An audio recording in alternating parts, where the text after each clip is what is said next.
lapang nala sa Jimbuangka, lalong siya nakacantehi alupingin.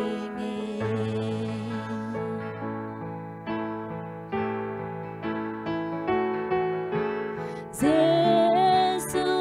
kanay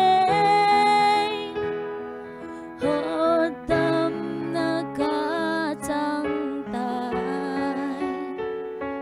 nung lui tê tay sanin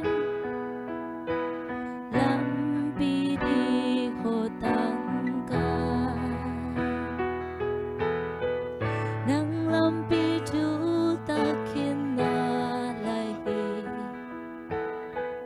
man thai na lampi hota lodi laban jahat ini kai sinteng kapau capi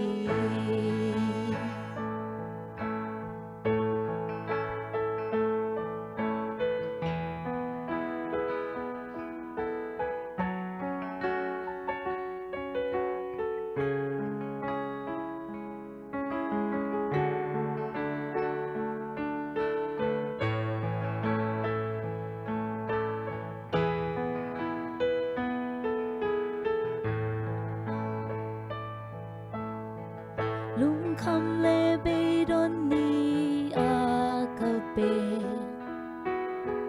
hak san nia ka ku sin se ei hot tam pa se su ai hi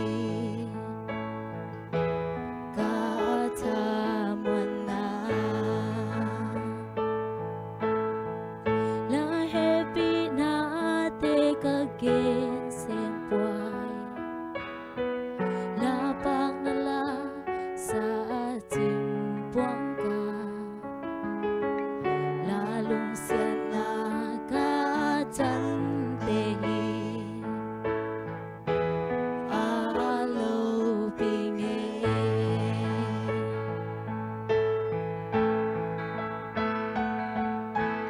Giêsu kanay hốt tâm nakacangtay nung lui tê tay sanin lampi dik hotang ka nang lampi tu takin na man thai na lampi hota lodi laban jahat ini kai sinteng kapau capi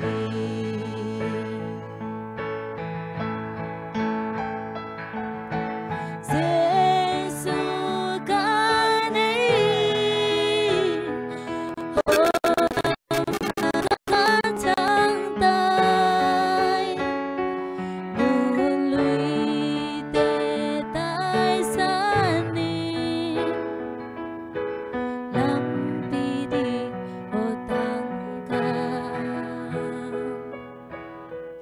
nang lampi tu